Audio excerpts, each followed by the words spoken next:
Good morning, everyone. Myself, Radhika Eri, Assistant Professor, Department of Computer Science and Engineering. I extend a warm and hearty welcome to all the participants for this webinar on healthcare analytics. Uh, Today we have with us Professor Pooja MR, Associate Professor, Department of Computer Science and Engineering. She has a vast 17 years of experience in teaching at Computer Science and Engineering branch. Her PhD area of research is healthcare analytics. Today we have Professor Pooja MR with us to address us on this particular topic. Ma'am, I request you to take over the session. Thank you, Radhika, for that. A very good morning to all our participants of the webinar. So today's session, I plan to take you through healthcare analytics, an insight rather, or a perspective where I would rather shed some light on what are the basics of healthcare analytics. So thank you for the opportunity given to one and all. So here is an outline of the contents through which we will follow. To begin with, we will look into what analytics is and what healthcare analytics is. What are few of the data sources for healthcare analytics, the types of analytics, the framework that is specifically applicable for healthcare analytics, then analytics for healthcare, few of the healthcare examples that are complying with analytic model, getting analytics into action, healthcare analytics architecture, some of the common analytical tools, and few use cases that are widely outspread in the current practice. So coming to analytics. So what basically is analytics? So you have a huge source of data available with you, and you try to perform analysis. When you try to perform analysis, it's basically you rather deploy some type of statistical tools. Then you don't stop it with just analysis. You rather try to get some insight. You try to draw some inferences. That is the idea behind analytics. And one thing that is to be borne in mind when you're carrying out analytics is analytics, especially is the term that is applicable when you are using big data. That is, we need to have huge amounts of data. Humongous data is to be available for you to draw inferences. So that is the basis basically with respect to analytics. Coming to healthcare analytics, now this analytics, as the name says, is applicable to healthcare data. So when you say you have healthcare analytics, what is that you're really focusing on? So as you can see here, few things which you would probably be focusing on would be with respect to hospital management, any inferences that would probably help you to well manage the hospital management practices, or probably having maintenance of the patient records over history, then draw inferences with respect to the new inpatients who would probably be visiting the hospitals in future. Then with respect to the economic expenditures, which lies with the cost that is borne with the management, with the type of equipments that is borne with respect to the inpatient, outpatient management systems. Then few of the things that lie with the practices that involve diagnosis of the diseases and much more. So overall, when we think of healthcare analytics, now when we say healthcare analytics, it is usually with respect to a BI perspective. So when we say BI perspective, it is a business intelligence perspective. It is not that you use healthcare analytics only for the management of patients. So it is much more rather for the hospital and the healthcare managers, the policy and the decision makers who are involved in the healthcare management. And of course, it would look into the overall benefit that you would get through the improved patient care efforts, better services, and how you probably can extend what is already existing. So when we say you have huge amounts of data that is available for you to perform healthcare analytics, so what are few of the sources of data? Because this is the one which lays a foundation for you to perform the analytics. So the common source of data that is widely applicable in healthcare analytics is the EMR data or the EHR data. EMR would stand for electronic medical records, and EHR is the electronic health records. Certain times they are used interchangeably. The two terms are used interchangeably. EMR is a term that is more applicable when it is maintained with respect to clinicians alone. EHR is the electronic health records, where you find the history of the patient records data available at any of the hospitals. Now coming to CPOE, wherein CPOE stands for Computerized Physician Order Entry. Now this is actually a documentation which is more or less a manual that suggests a set of instructions for the inpatients who are already there in the hospital. So this is a manual that is set aside. Of course, this is segregated for the different types of diseases that are set apart. So that is also a source of data for healthcare analytics. Then going ahead, you have the real-time data that is generated from the wearable medical devices. Now with the widespread usage of the IoT along with the medical devices, wherein you have IOMT, that is Internet of Medical Devices, you have real-time data pouring in every now and then. The next one is machine-generated bar sensor data, which comes from your monitoring vital signals. It could be from your EEG, it could be from your ECG, and so on. Then the insurance claims and the billing and the cost data. In fact, this contributes to a huge percentage of the data that is made available. And often these are some of the data which are publicly available also. Because claims data will let you know what are the type of patients, what were the type of diseases they have come across, or what are the type of risks probably they are exposed to, and what probably would be the cost amounted expenditure or the cost that would be incurred to come over there. Then we also have the research and the development data. There are a huge number of research centers that are right now working on the clinical data, the medical data. You have the National Institute of Health, then you have NCBI. You have a lot of research and development data coming from these particular sources. Then, of course, the prescription data. This data, of course, comes after the prediction. This is a huge source of data for you to see how you can get over from the dire consequences of which is likely to be a failure. So, for example, you have the patients who are diagnosed with some critical chronic diseases. You have prescription data which is posted for those particular patients in the past. This can be some input to the prediction that you perform in future. Now, coming to the type of analytics, though this type of analytics is applicable to any type of big data, we, however, shall confine it with respect to health analytics. So even before we talk about the type of analytics, here you see the four main actions.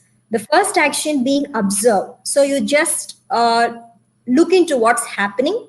Then you start getting down into it, that you try to perform root cause analysis. You dig deeper into what you observe. Then probably with all these analysis, you try to predict something in future. Then after you predict something in future, probably you will try to influence, and you will look into what can really be done with respect to that, and see that you don't have the wrong consequences of something that is likely to happen. So that is the four actions: observe, analyze, predict, and influence. Now, coming to the type of analytics, we have the first one being descriptive analytics. So descriptive analytics, as you see here, it deals with questions such as what happened. Okay. Similarly, diagnostic analytics, when you try to analyze, when you try to perform a root cause analysis, you look into why did all this first of all happen. Next, when you go to predict, with all these things in mind, you would like to see what is going to happen in future with the type of analysis that you have carried out so far. Next, probably you will look into what can be done so that you are able to get over what you have predicted, or you see that such things don't happen in the new data that you look into. So these are the types of analytics that you have basically: descriptive, diagnostic, predictive, and prescriptive. Of course, we will take up each of these analytics in the future slides. So first of all, looking into the framework for healthcare analytics, it is something like this. So you can see the data warehouse here. So when you say the data warehouse, it is something which is totally different from a database. It is quite heterogeneous. It has huge amounts of data where the data formats are likely to be different. The sources of the data are to be different. The way they are represented, in fact, it's different from one another. So you can see here the different types of data that keep pouring into the data warehouse. So one of them might be the sensing data. The other one is the omics data, which again we will be revisiting in future for prescriptive analytics. Omics data is more about the genomic data, which deals with the genetic profile of the patients. So that is huge sources of data because it has got to do with the DNA, RNA, and the microarray profiles. Then, of course, as I said, with the sources of data, we have the electronic health record, then public health are gathered through surveys, especially for those of the regions where you think there are few epidemics going on. This public health records play a very important role. And of course, the clinical data, which is aggregated at the clinician's place. Now, you have a huge collection of data that has gotten to the data warehouse. Now, with all this data in the data warehouse, we try to impose our analytics following different practices here. So descriptive, you move to diagnostic, then you move to predictive, and then to prescriptive. So as you can see here, descriptive and diagnostic is more about revealing insights into what has happened. So what was the drastic difference you saw with respect to few of the diseases? What was the drastic difference you saw with respect to the patient outcome so far? But foresight is what you so as to come over the dire consequences of that. That is more about prescriptive. And overall, the basics behind the healthcare analytics is, as I told you, it is with respect to a BI perspective where you have a smarter and cost-effective decision. So the four major things which you would have in the framework for health analytics is the data warehouse, where you have different sources of data coming in. Then you have the analytics, where of course, when you say healthcare analytics, we expect all the four types of analytics to be deployed to say that you are about to close the loop.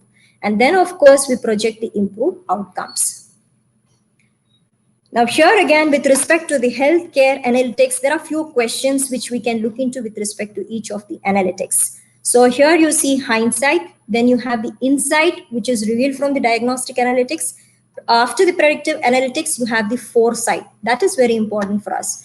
Now, looking into a few of the common questions that come from descriptive analytics. The first one would be something like this. How many patients went to hospital last week? So descriptive analytics, as I said, would use more of preliminary statistics. It is somewhere around your mean, mode, standard deviation. How far is it deviated from the averages that are expected?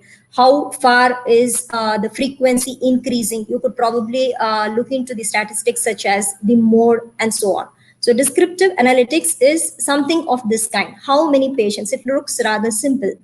But when you go to diagnostic analytics, you go deeper. Why did these patients go to hospital? When you come to predictive analytics, which patients will go to the hospital next week? So you are trying to predict something. Who are the ones who are likely to visit, who are likely to get admitted to the hospital next week? If you're going to prescriptive analytics, then it should say these patients should get an extra treatment to prevent a hospitalization. That is what I said. So when we say a predictive analytics has come out with an outcome, a prescriptive analytics would more forward look to what can be done so as to prevent something bad that you would have predicted with predictive analytics. Next, you have the Gartner analytic model with the healthcare examples. So type of the analytics you have, the questions answered is something like this. Now what we have done is we have an analogy of the business example against the healthcare example. So again, with the common questions that we have discussed earlier, suppose it's a general business example. This is to get an analogy on the same pace. Now with descriptive analytics, we might say, how many cars did we sell the last year? So this is a simple statistical count. Similarly, with the healthcare, it would be how many patients were diagnosed with high blood pressure the last year. Similarly, coming to diagnostic analytic, we say, why did we sell only X cars last year? That means you are trying to dig deeper here. Some analysis is performed to look into why it happened.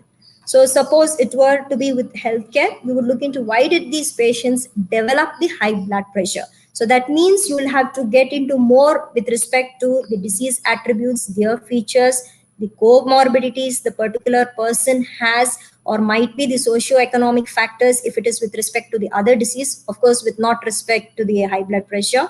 Again, if it is with respect to high blood pressure, you will have to see the genetic history. So that will be the type of root cause analysis if you are doing it with diagnostic analytics. Now, coming to predictive analytics, you will look into what will happen. So here, for example, a common business example is something like this. If I run some number of advertising programs, how many cars can we sell?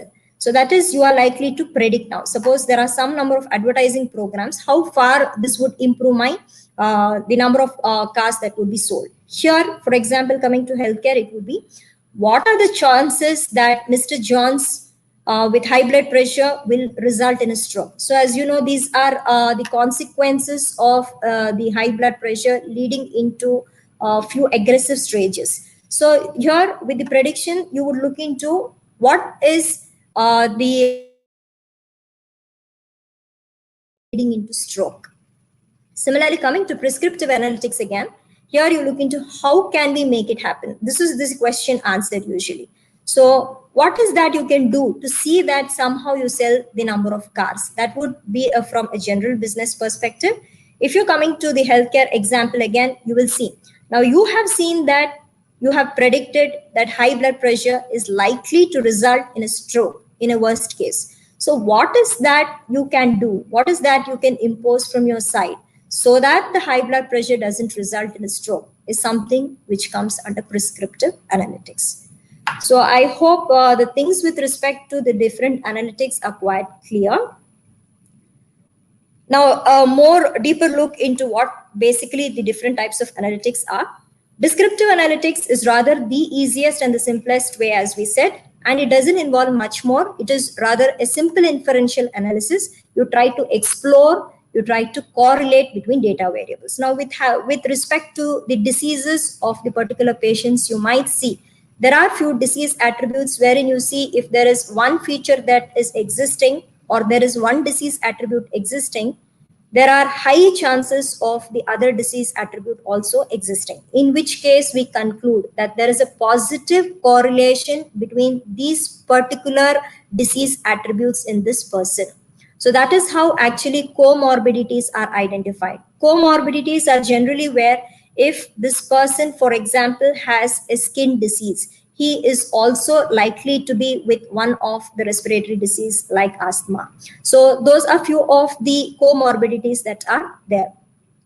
So all these things basically have got to do with descriptive analytics. Similarly, this also allows organizations to manage real-time or near real-time data. Now, usually these real-time and near real-time data are what are called as the operational content. Real-time requires for you to computationally be done immediately. Whereas when you come to near real-time data, there is a slight compromise that in that you don't say it has to be done immediately, but rather the speed with which it has to be processed has to be very higher. So this real-time data and the near real-time data, which usually is captured from the equipments which monitor the vital signs of the patients. So from all these things, it is quite possible for us to have the descriptive analytics. And usually for descriptive analytics, we have graphs, plots, which give a better visual appearance as to describe what is happening, what is progressing, what is going down, what probably is taking a hike with respect to the patients. So that is why we say it captures all the patients' visual data. So a few questions, something like this. How many patients were hospitalized? What percentage of patients saw a sudden spike in volume at the emergency room visit? Now, it happens that certain cases or at certain periods of time, there is a sudden hike in the number of patients who are taking a visit to the ER. So, those are the things I said. With descriptive analytics, you try to see what is going wrong with statistical analysis. So something is taking a sudden deviation against what is expected. So there is a sudden spike in the number of patients who are visiting the ER. So that is something which is questionable. Therefore, next we go to what is called as diagnostic analytics. Few more questions at the level of descriptive analytics are, what are the average bone mineral metabolism lab values for the patient population, which we usually call the BMM laboratory values? So looking into all these things with counts, percentages, averages, and standard deviation, we would be ending up with what is called as descriptive analytics. Now, coming to diagnostic analytics, as I said earlier, it works on answering why something happened. So it requires a deeper exploration and a directed analysis of the existing data and much more advanced visualized tools. So as with visualized tools, you can probably have a root cause analysis of the problem. So what are few of the common techniques that come with the diagnostic analytics? They would be the KDD process, or it could be the generally, which is rather referred to as the data mining. And within that also we have common operations like drill across or drill through. Then you have drill down operations. Now, rather than looking into the disease at an abstract level, you get down into the individual features, see how commonly these features have been appearing in the patient groups. Now you can see an inference here. Now, suppose somewhere in the past few weeks, there was a high number of patients. There was a drastic increase in the number of patients who exhibited high fever, probably dry cough and fatigue. So you've seen a higher percentage of patients with respect to all these things. So a deeper analysis with the diagnostic analysis finally point to that all these three symptoms are coming commonly with a common infectious agent, might be a bacterial infection or a viral infection. So here you have an explanation as to why you saw high fever, why you have dry cough and fatigue, because all of them almost pointed out to the same infectious agent. So here is an inference which says that there is a common viral spread that's happening, that is ongoing. So this is the kind of analysis that you could probably get with what is called as diagnostic analysis. And that was the reason you saw a sudden spike in the volume at the ER. So if you remember now in the previous one in descriptive analytics, we saw that there was a sudden spike in the ER. But now diagnostic analytics has found out why there was a sudden spike in the volume at the ER. So owing to the infectious disease spread, there was a sudden spike in the volume at the ER. Now coming to predictive analytics. Now predictive analytics is something where you have huge amounts of data available. What is the type of data that you have? Probably you have the person's past medical history, you have the demographic information and the behaviors. You can have the socioeconomic information of the patients, because most of the diseases sometimes are also in correlation with the socioeconomic factors that aggravate with the environmental conditions. So along with all these things, coupled with the healthcare's professional expertise and experience, you can have a huge amount of data store built upon which you are to perform predictive analytics. So that is the reason we deploy what is called as a machine learning model. So when you have huge amounts of data, you deploy a machine learning model in order to perform a prediction. Now you can see that the machine learning model considers key trends and patterns. Patterns more at its best tries to describe the type of the disease, its own characteristics, how far it would be deviating from similar other diseases. A trend will allow you to have a longitudinal analysis of the patients. For example, you would be having patients admitted, inpatients. Probably trends will let you analyze how far the patient's status with respect to the medication, and after all the treatments that have been advocated on the particular patient, how far is the trend progressing with respect to that particular patient. So predictive analytics may forecast a surge, that is a hyper hike, that means a sudden hike in patients admitted to the ER in the next several weeks. So I said from a BI perspective, especially predictive analytics is helpful for you to take extra care with respect to the administration decisions, with respect to how the patients are to be managed at the outpatient, at the inpatient, and how well the services can be managed. But coming to the technical view with respect to predictive modeling, this is how it looks. You have humongous data, that is historical data. Then you have the predictive algorithms. Of course, when we say the predictive algorithms, we usually opt what are called as the supervised learning algorithms. And then you come out with a model. In general, of course, when you're talking about machine learning, it's quite possible for you to take up supervised learning as unsupervised learning. Unsupervised learning would probably be required when you're trying to phenotype the patients. Phenotyping the patients is where you're trying to subgroup the patients or you subtype the patients. You're trying to form groups within the patients. They exhibit certain homogeneous characteristics. That is, few things remain common across all the groups. But still, there are few things which are heterogeneous among them also.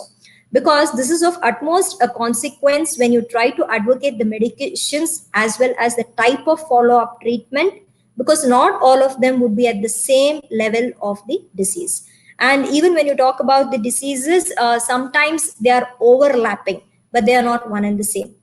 So in such scenarios, probably you can apply unsupervised learning.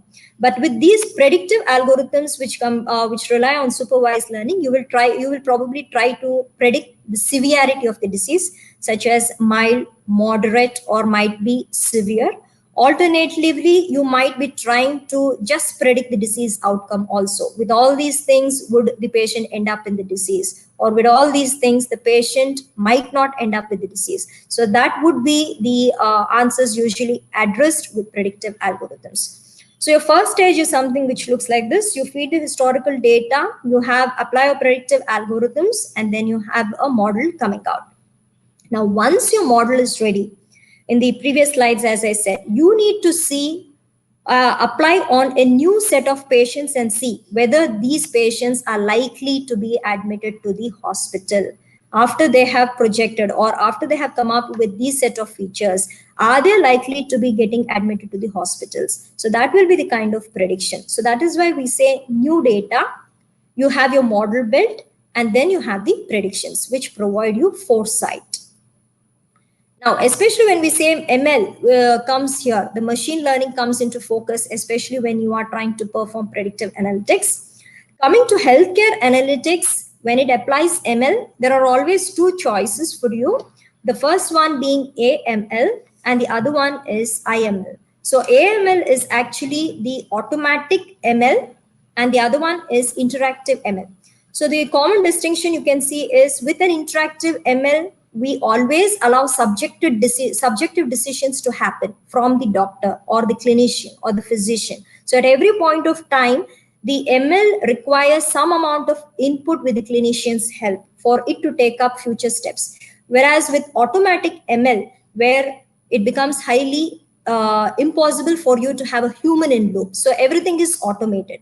But right now, most of the stages that are right now in deployment in healthcare analytics are still under IML, because there are a lot of reluctance from some of the clinicians as well as the hospital managements to completely deploy the ML, because they have not ultimately proved with respect to evidence-based medicine. In evidence-based medicine, usually it says if you prove something, you are to move future. If it is not proved, you are to stop at that stage. So owing to all these things, we are right now in most of the cases with interactive ML still going, that is with the clinician in the loop. Every now and then the suggestions are taken and accordingly incorporated into the ML model. So of course, what we look into forward in future is towards AML.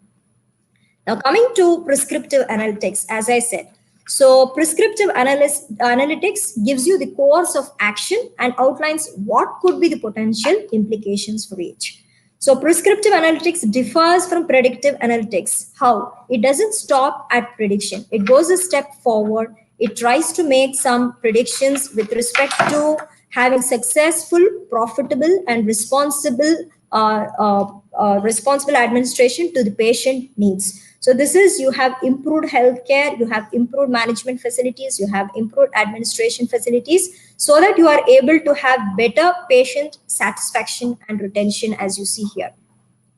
So what are few of the things, for example, from an administration perspective, from the financial perspective of the healthcare managements, probably it might suggest few things like this. You increase the number of staff on hand to adequately treat the influx of patients. Now you have been seeing there is a sudden spike in the number of patients that are flowing at the ER or might be at the inpatients. So what is that probably prescriptive analytics would look into? It will probably suggest that you need to increase the number of staff. So also it improves effectiveness for clinical care by assuring satisfaction and retention, as I said. So coming to the appropriate intervention models for risk stratification, this is very important. Now, usually, as I said, there are few diseases. For example, it might be with respect to the current pandemic that is going on also. The current pandemic hasn't affected the entire population at the same levels. There is a broad section of population. According to the studies so far, for example, we say it might have affected to a larger extent on the older population, probably above 60. So prescriptive analytics probably has to address it separately. How are they to be treated? How the administrative system at the particular hospital managements have to make arrangements and get themselves prepared to address this particular population which is at high risk. So that is risk stratification, because everyone doesn't need the same type of treatment at all times. So it is subjected to the in-care facility that is available, then the home-based telemedicine. So at any point of time with the risk stratification, if you have milder populations, it is enough that they are able to comply with the home-based telehealth. So you have some IOMT, you probably have particular devices capturing the effects, but they can still be monitored on home. But with few other risk population, they have to have admissions at the hospital alone. So a few more things with prescriptive analytics is to more accurately plan for future capital investments. For example, they might have to invest in the new equipment. Similarly, to come up with a new facility or to extend an existing facility. So that is also one of the outcome of prescriptive analytics. And the other one basically is with respect to the pharmaceutical companies. Now, prescriptive analytics usually comes with new drug discoveries. But these new drug discoveries requires a lot of clinical trials before they are practiced on the general population. So now one thing is they need to select what are called as the patient cohorts. Now these patient cohorts are patients usually who are chosen so that they don't have much comorbidities, who are able to respond to the type of the new drug that is actually experimented on them. So this would be studied and only then applied for the future population. Because in prescriptive analytics, you are planning to see that we overcome the bad effects that would have been predicted with predictive analytics. So you need to choose the patient cohorts probably, then experiment the drug population, and then finally deploy it on the new population. Now with prescriptive analytics, this is one thing which is coming up as of recently, promoting personalized treatment. So if you look into the healthcare analytics section here, it remains common. You have the electronic health record, you have the clinical information coming, you have the patient health information. But on the left-hand side, you see what is called as the omics profile. When I spoke about the different sources of data that are to be there for healthcare analytics, I did make a mention of the omics profile. Now, the very reason it's called as the omics profile is you can see that you have a set of words, all of them ending with the OMICS, the genomics, the transcriptomics, proteomics, metabolomics, and so on. Now, for example, genomics has got to do more with the genetic profile of the individuals. Similarly, phenomics has got to do with the genetics and its influence with respect to the environmental conditions. Epigenomics has got to do with the current genomic profile in correlation with the RNA profile. Similarly, this metabolics and fluxomics have got to do with the metabolism rate that usually differs from individual to individual. And proteomics has got more to do with the protein structures. So now with all these things, we have personalized treatment. This is because now we said we have new drug discoveries coming up to address personalized treatment. When you want to have personalized treatment ending successfully, it is important for us to see that we just don't monitor the disease profile by looking at the attributes or the disease features. We need to look into the genetic profile, which is quite variant from every individual. From one individual to every other individual, the omics profile would be varying. So what we do is, accordingly, the type of response that is exhibited by the particular individuals for the type of treatment administered or the type of medication administered, this does vary. Therefore, a single drug at many a point of times does not yield the same result on different sections of population or even among individuals for that matter. So hence, what we do is in personalized medicine, apart from the main sources of data spanning EHR, EMR, the clinical information and the patient information, we also have the omics profile that comes into picture. And therefore, we have what is called as the data integration. Computational and systems biology. Systems biology has got to do more with the genetic data, where you have huge amounts of genetic profile data that is available with respect to the profiling of the DNA and the RNA. So with all these things, we try to move towards personalized treatment. Now, a few other approaches really that are accelerating the personalized treatment or that are more advancing are genomic medicine, as I said, the availability of the microarray and the proteomics techniques, rapid advances that are really happening in biomedical informatics and computational analysis. This computational analysis is with respect to more of microarray modeling. So these are have taken a huge hike in the recent days. These issues are currently being addressed through international collaborative efforts that in fact exists today is why we have a lot of challenges in healthcare analytics is most of the times the data is not made available. For security reasons, it is not shared across organizations. But when we say we want a data warehouse, it doesn't rely on a single source of data. It requires data that is coming, that is complementing, that is supplementing the entire data warehouse needs to be there. So with all these things, only it would be possible for you to move towards personalized treatment. And now getting into action, the healthcare analytics into action. So where are the common places, in fact, where healthcare analytics has been successfully deployed or on the way to progress? Where these healthcare analytics are integrated into what are called as the clinical pathways. Now, clinical pathways start right from the time where the information is extracted from the patients till the time where they are monitored for the treatment that is administered on them. Then population health management. This relies on the information that is collected from the primary healthcare centers, PHCs, which are usually there at the rural and the urban areas. So which are usually there for the population health surveys. So having a thorough study of what has happened in the subjected to risk in the current population for residing in the rural area, because most of the diseases rather are epidemic or more epidemic sometimes, of course, and endemic. That is, they're confined to particular regions. So where the particular population is prone to higher risks of the disease.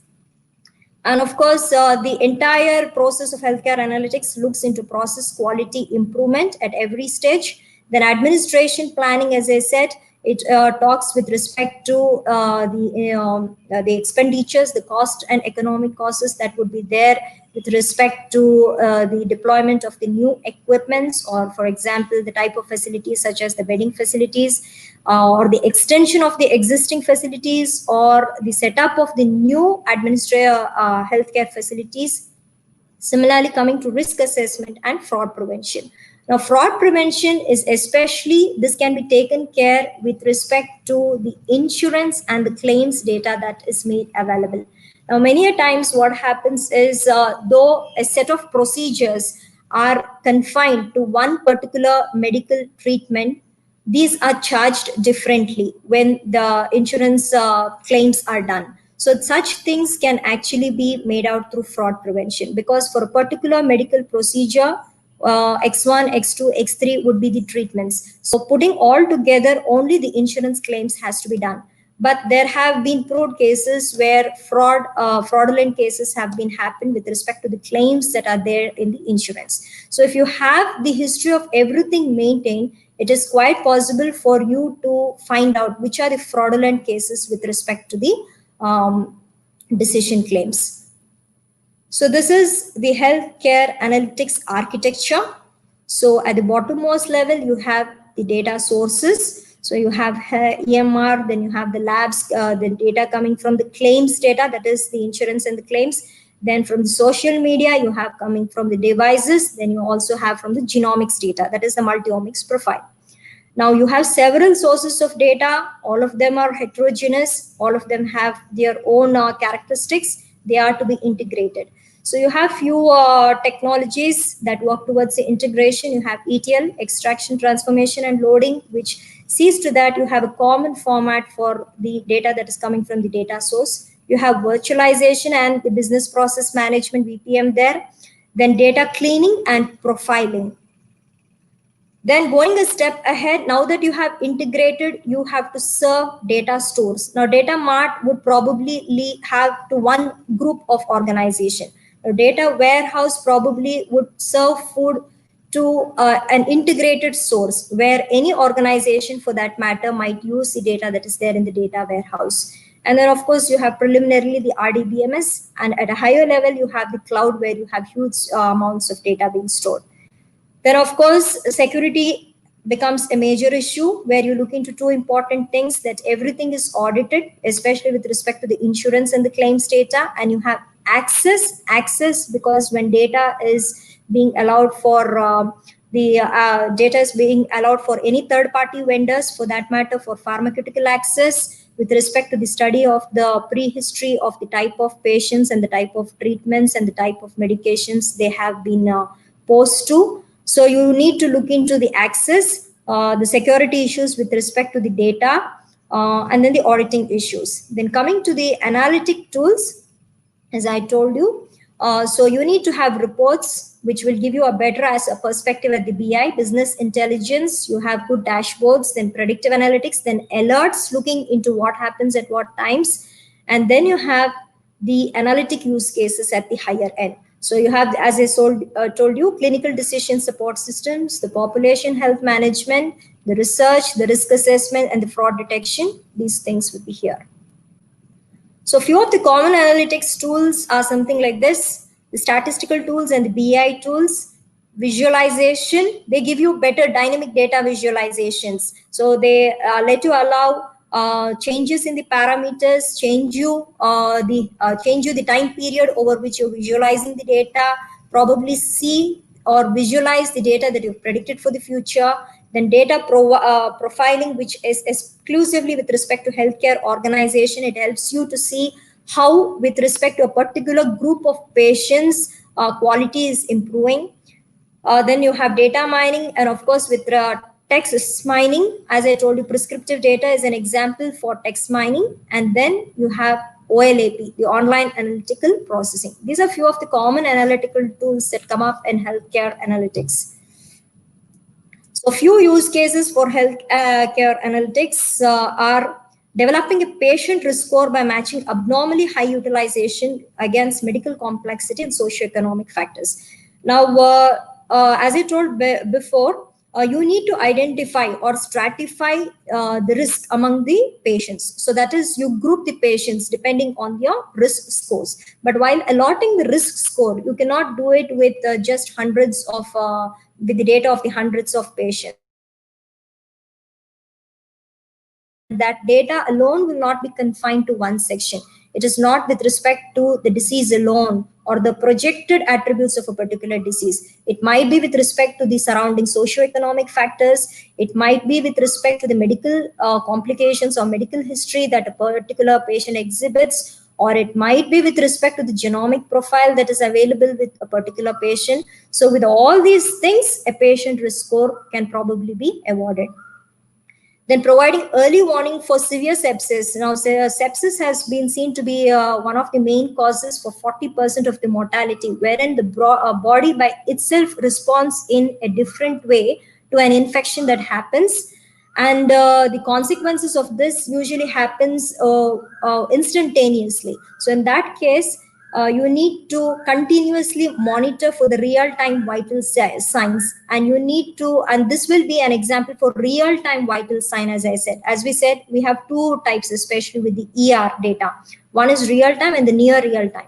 With complications associated with severe sepsis, it would be real-time vital sign. So you need to monitor all these things for you to come up with the first-hand predictive analytic information. Then how far, again, healthcare analytics would be applicable is to manage the supply chain efficiency. Now you have expiration dates. There are drugs which are high-cost drugs which are actually produced at huge amounts, but you need to balance the supply chain management, the rate at which they are produced and the rate at which they are harnessed, so that you have economic efficiencies and you also balance the type of therapy for the right group of people.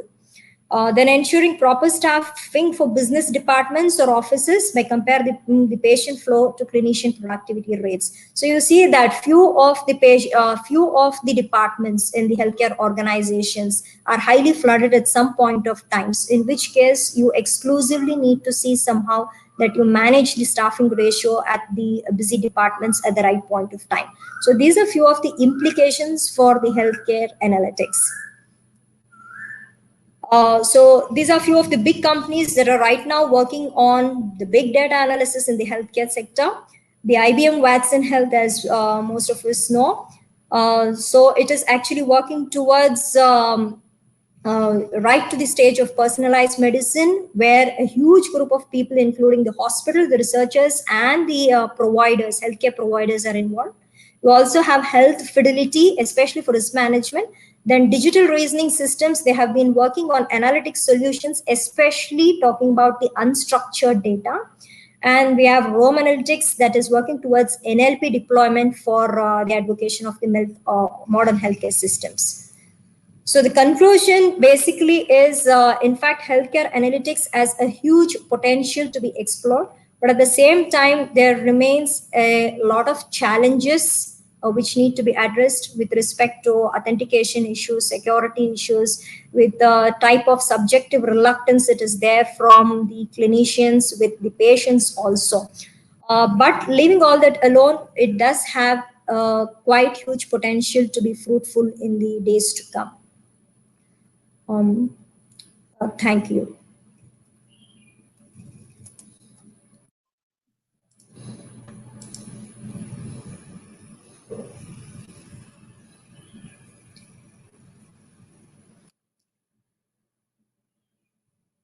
Hello?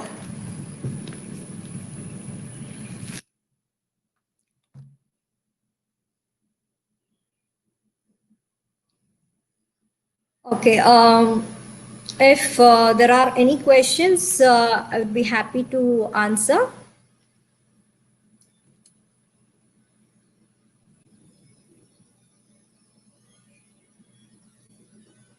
In case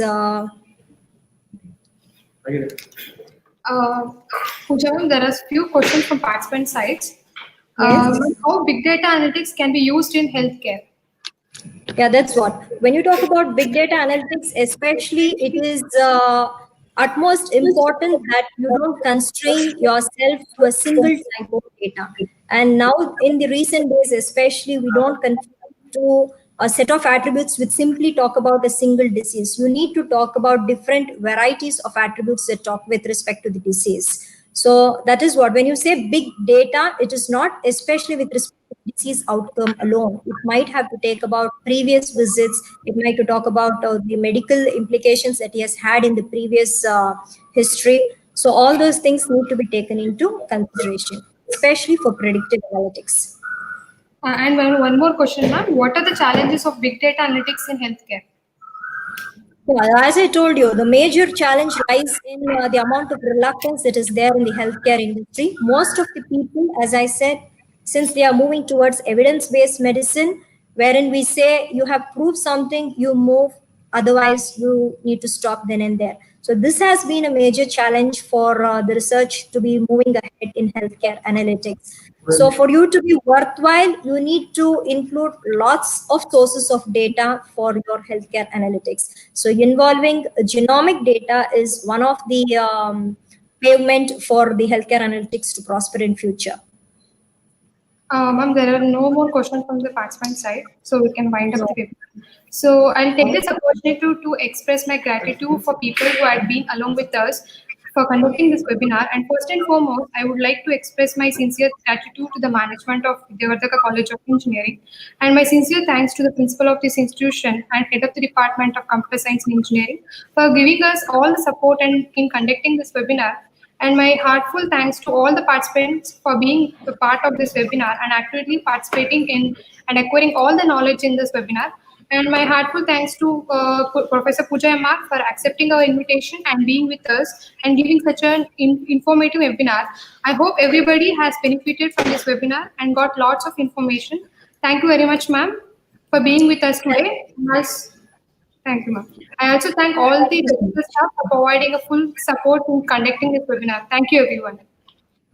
Thank you so much. I would like to thank the management, our principal, our HOD, and the entire Department of Computer Science and Engineering for having provided me an opportunity to share my views on the topic for today's webinar.